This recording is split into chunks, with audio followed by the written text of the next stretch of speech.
اچھا اب ذرا عمر ایوب صاحب آتے ہیں، وہ جماعتیں جن کے ساتھ آپ لوگوں کی بات چیت چلی اور اس کے بعد بات چیت رکی اور رکنے کے بعد پھر کسی اور کے ساتھ بات چیت چلی، ایم ڈبلیو ایم کی بات آئی تھی کہ ایم ڈبلیو ایم کی ایک نشست ہے، اس کے ساتھ شاید پاکستان تحریک انصاف کا الحاق ہو جائے، وہ بات کمپلیٹلی رد ہو چکی ہے، ختم ہو چکی ہے، اس کے کوئی اب آگے جانے کے امکانات نہیں؟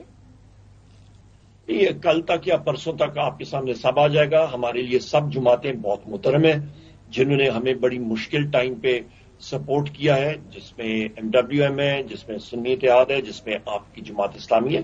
ہمارے لیے سب یہ جماعتیں محترم ہیں جنہوں نے مشکل ٹائم میں ہمیں وہ سپورٹ کر رہی ہیں.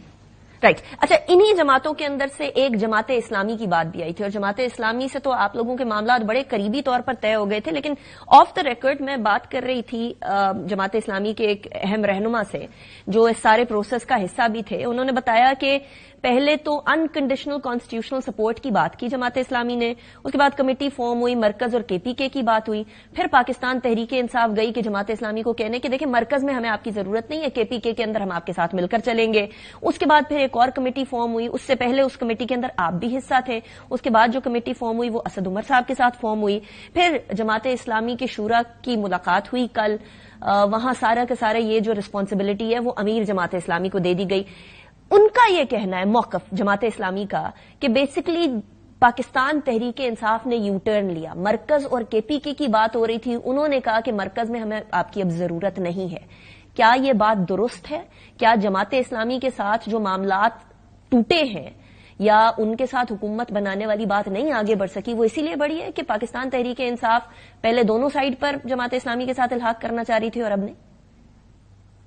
نہیں، اس پہ میں کوئی کمنٹ نہیں کرنا چاہ رہا ہوں، پر پاکستان تحریک انصاف کا بڑا کلیئر موقف رہا ہے اور ہمارے یہ محترم ہمارے ساتھی ہیں، میں اس پہ کمنٹ نہیں کروں گا.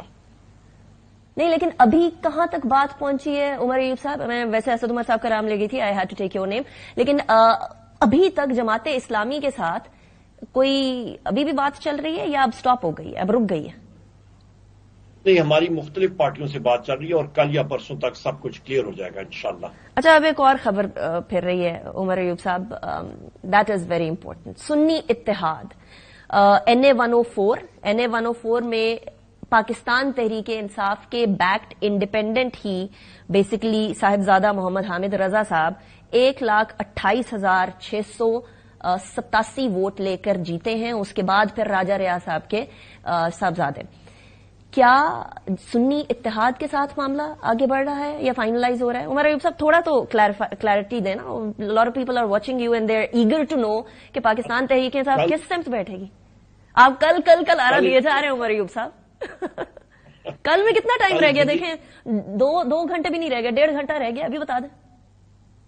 بس کل انشاءاللہ آپ انتظار کیجیے گا، کل یا پرسوں سب کلیئر ہو جائے گا. تو میں سنی اتحاد پہ ہاں سمجھوں عمر صاحب؟